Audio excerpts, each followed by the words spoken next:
These are the words of Kevin Escoffier, skipper of PRB, on how his boat broke in half. Here is Tom Amon of Sailing Illustrated.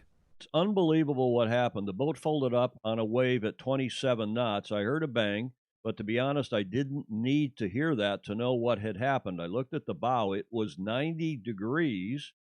In a few seconds, there was water everywhere. The stern was underwater. The bow was pointing up to the sky.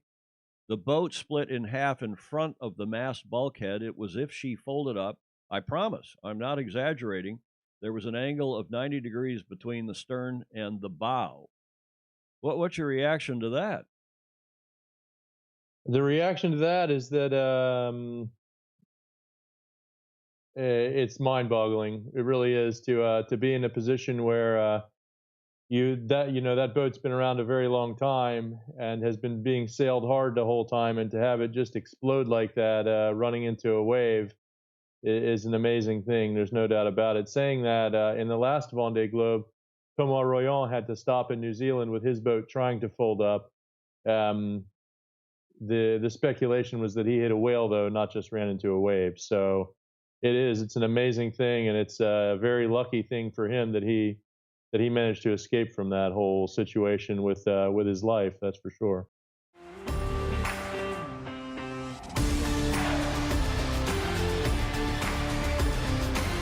This is the Sailing World on Water, December 4, 2020. Last week all the major action in sailing globally was centered around the Vendee Globe.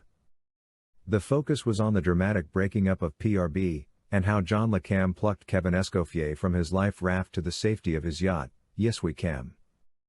Sailing Illustrated's Tom Amon spoke to U.S. IMOCA skipper and Boris Hermann shore crew member, Ryan Braymeyer, about the disaster. Kevin Escoffier, the skipper of PRB, recounted how he saw the front end of his boat fold up 90 degrees, like a deck chair. That must have been chilling. We spoke exclusively to the race's co-director Hubert Lemonnier about how they organized his rescue. The bad weather last Sunday also extended to Sydney Harbour, where race 2 of the 18-footers was cancelled, due to high winds. Also cancelled was Franck Cammas' Edmund De Rothschild's attempt at the Jules Verne Trophee, as they also hit something in the water and damaged the boat's right foil. Boris Hermann filed his log on his week 3 in the Vendee Globe. Meanwhile, on Pittwater Sydney, the MC-38 fleet battled their way around the course. Summer in the southern hemisphere is proving to be windy. The Vendee Globe Race Management has just released this news flash. At 1900 UTC, Sam Davis, Initiative's Kerr, informed her team that she hit an unidentified object. She is slowly heading north and is inspecting her boat to assess damages. Sam is safe and uninjured. End of release. She joins the building list of boat disasters: Charles, Coram, Hugo Boss, PRB, Arkea Paprik, and now Initiative's Kerr. The list is top boats, all foilers, and they are vulnerable to anything floating in the ocean, be it man-made or nature's. All these incidents, and the main fleet is still in the Atlantic. Now, they are heading for the southern climes. The Indian Ocean, the transfer of Kevin Escoffier to presumably a French naval vessel, into the Roaring Forties, below Australia and the southern Pacific Ocean, down to the ice gates, to Cape Horn and then home. This race has only just begun and boats are breaking. Keep watching the Sailing World on Water. So Hubert, you're part of the race management, and you have been very busy this night with the rescue of Kevin Escoffier. Can you give us a few comments about how all this happened? So yeah, we got an alert message from the MRCC, which are the Search and Rescue Operation authorities from South Africa, and they told us yesterday at 1500 local time that one of the distress beacon, the 406 we call it, the Hyper beacon, was on. So it was a red alert, and in the same time we got a phone call from the team manager of Kevin Escoffier, and he was telling us that he received a very short message from Kevin himself, saying very few words but very, very strong words, saying that he was sinking, it was not a joke, Mayday, please help. and that was it. And next thing we know, we had the distress beacon on and no means of communication with the skipper. So no VHF with the skippers around him, no Iridium phone, no sat phone, nothing. So we knew there was no power on the boat. So at that time we knew the boat was in very bad situation. And so what we did is we asked the boat that was the closest, which was Jean Le Cam, to divert and come and help and rescue. So he went straight away on the last position we got from this distress beacon. And when he got there, after a few minutes, not even 1 hour, he managed to find Kevin. He was in his life raft, wearing the survival suit, and no means of communication. So he went past, very close, and unfortunately, time to furl the sail, start the engine. It's not easy with a big boat, so he lost track of Kevin. And so time for him to come back, and then he passed few times, 6-7 times alone, with very, very rough seas and strong winds, and he couldn't find him again. So what we ask is 3 other boats to divert and come and help and support Jean to search and rescue Kevin. And thanks to one position report from this EPIRB, late at night, finally we got a position. We asked one of the boats who divert, so that was Yannick Bestaven, Boris Hermann, and Sébastien Simon. And Jean Le Cam still helping, even if he was very tired. He come to this position and couldn't see anything, but then went still motoring and going around trying to find a light or any sound or anything. And all of a sudden he discovered Kevin in his life raft again. We had no answer, no contact with Jean at that time, so we didn't know what was happening. But his Skype on board was still on, and the camera was still recording. And we saw Jean coming back in his boat, and just behind him we could see Kevin wearing the survival suit coming inside the boat. He was safe. Great. Must have been a very, very nice surprise after all that tension. So what are the scenarios now regarding Kevin Escoffier's situation? Is with Jean Le Cam on his boat. How are going to evaluate the situation now? Yeah, so they are both on board Jean's boat. So the name of the boat is Yes We Can. He's still in racing, so he's still in the heading of east bearing, and we are assessing the option and the solution to get Kevin Escoffier off the boat. We don't have so many options because where they are, it's very remote place. He could go somewhere near the French small islands in the Indian Ocean called the Kerguelen's Crozet. That could be an option. Maybe we could find a cargo ship or marine French Navy to come and help and maybe get him off the boat. We don't know yet, but basically he has those options, including Cape Town. But Cape Town is very far away and the wind direction is not very helping, so it's hard to see this as an option. But that will be their decision, and as soon as we know, we will let you know. Could he be eventually transferred on Hugo Boss? Well, of course we couldn't say no to this question, but Hugo Boss is far behind, it's 350 miles behind, and that would be a massive loss of time for Jean Le Cam. Yeah. So I think there are better options. But for sure, if we have no options and that's their decisions, maybe we could say yes, it's doable. But I think they will go for another option. Thank you very much, Hubert. Thanks Welcome. for your time. Thank you. Okay, so you should see images of the 18s just leaving the beach. From our eyes, we can see 5 boats that are attempting to leave the shore. I think today, if you can get off the shore, then you should get around the racetrack, as it is pretty swirly and crazy in here. We'll have Bucko bring us all the boats that are coming on the water today and who's who in the zoo. Who is who in the zoo? On the SMEG, Michael Cox and Ricky Bridge, Trent Barnabas. Appliances online, Simon Noddy Hung on the main sheet and Brandon Bonek in the bow. The Oak Four Pines standard crew, Aaron Everett, Courtney Marr and Matt Coots. Winning group, slight change today. Sebi on the wood, John Winning Jr. not here, Tommy Anderson on the main sheet and Sam Newton in the bow. And the evergreen, Yandu, John Winning, Jasper Warren and Mike Kennedy at full strength.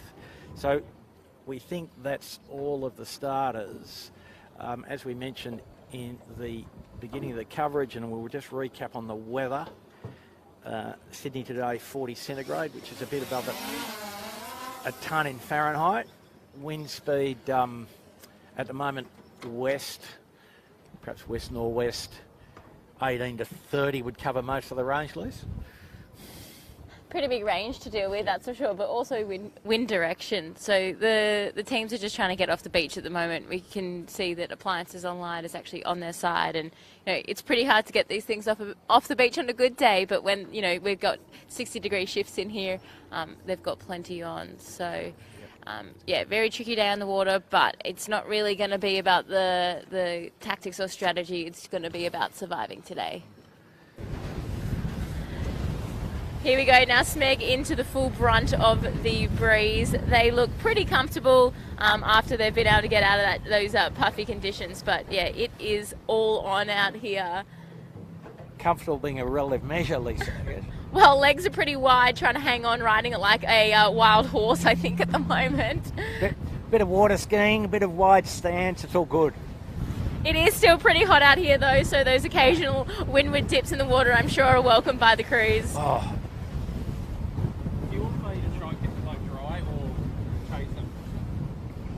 Wow. Here we go, going for the bear away. Absolutely nailing it, no problems there by Smeg.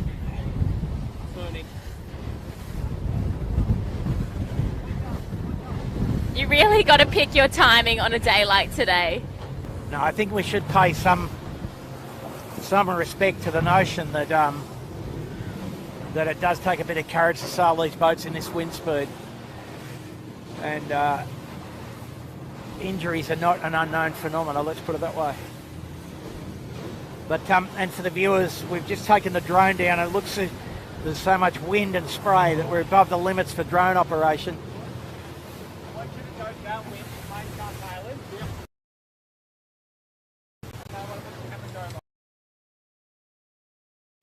Smeg just heading towards Shark Island there. They're going to have to do a jibe or a round up, but either way, yep, bang, it does not look pretty. They are over right to windward of Shark Island.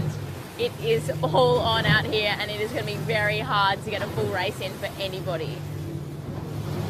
Oh well, we're here to cover it, whatever happens. She's a bit aquatic on the old camera cat too. Around the point? You know, enough wind speed that the water's lifting off the surface in the puffs, and the freeboard on the camera cat and the accommodation is not quite up to it. But anyway, pictures are working okay. I can definitely think of worse ways to spend your Sunday than watching a few blokes try and get around a racetrack like this. It is, it's so puffy and it's going to be absolutely unreal. So I cannot get my eyes on Yandu at the moment. Bucko, can you see them anywhere? Sending out a search party, aren't we? So we've got our eyes, your eyes are on Smeg at the moment, capsized near Shark Island.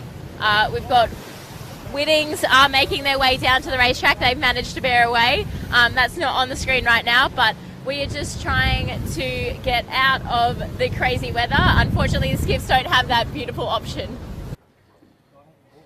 They're sitting in there a little bit, Bucko. Why are they doing that? Oh, they're going for jibe, that's why. Here we go. Oh, and they've just eaten it. No, they haven't. They good save. It. But man overboard problem, and that doesn't usually end well. But no, yes, no. The full goose swing, you know things are going well when someone's hanging out the back and the jib's goose swinging to the other side. But they've got to somehow round up to get the bloke back on top of the wing. Getting towed along at about 12 knots. They're going pretty quick for someone dragging in the water. That just gives you a bit of an indication about how windy it is out here today. So the committee elected for a bit of self-preservation and preservation for the crews. On the camera cat, we're electing for a bit of preservation of our equipment. We've all been wet before, we've wet again. Happy that the air temperature's up in the 40s.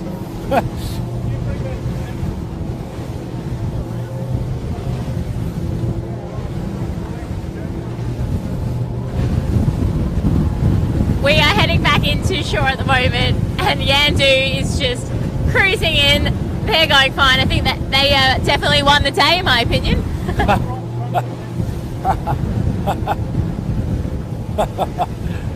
It ain't over yet, Liz. They got to get the thing back onto the land, which is pretty difficult, as you would imagine. I still have a 20-minute lead on anyone else, so Yeah. that's experience for you. Yeah, and you know, as you would know, everybody's learnt quite a bit today. We have, the crews have. It's a good thing. So viewers, that's going to be the end of the aquatic action for today. Pretty punk, Lise, yeah? Short and sweet, that's for sure. Yeah.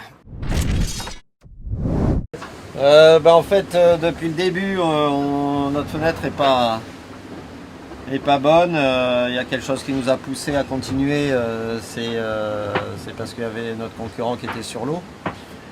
Mais il y a plein de petits trucs depuis 24 heures, il nous arrive et on a touché quelque chose et sur le safran, en endommageant le système, c'est pas très grave. Par contre là, le foil est abîmé à bâbord et on pense pas pouvoir utiliser le bateau à 100% sur une fenêtre moyenne, sachant qu'on peut avoir des meilleures chances à suivre. Avec un bateau 100%, on pense que c'est plus sage de retenter que de continuer et d'avoir une seule opportunité qui est celle-ci dans l'hiver. Donc là, en rentrant maintenant, on aura une deuxième opportunité avec un bateau à 100% et je pense que ça nous permet d'avoir plus de chance dans le panier que si on continuait maintenant.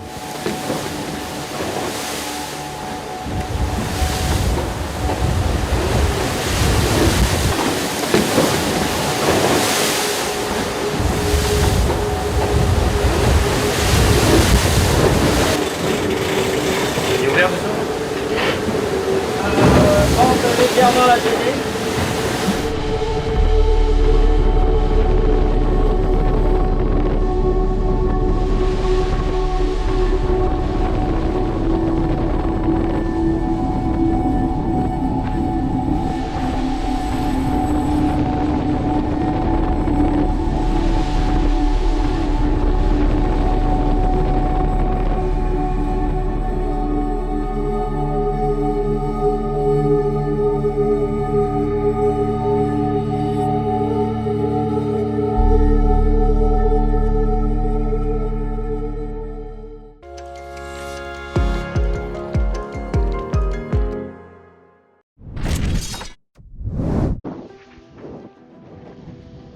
Hi guys, it's light wind, so I can come on deck. It's basically the first time in this race. More than 10 knots of wind, you get hosed here. Water comes over and I see such a beautiful blue ocean all the way around. The horizon is undisturbed. 16th day in this Vendee globe, and as you can see on the tracker, two boats are almost on top of each other. And beautiful sunset. Really nice surprise to have this moment, sharing this moment together on the ocean. Cheers guys, thanks for watching and see you tomorrow. Sun is right at the edge of the cloud bank. Look here. Clouds. There's the sun. And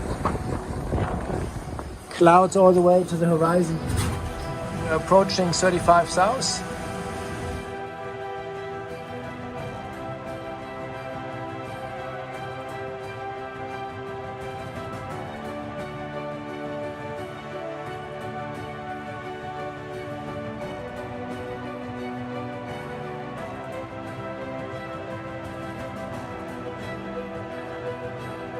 I unhooked the Janiker, now I have to come down. Fingers crossed. It's shaky up here.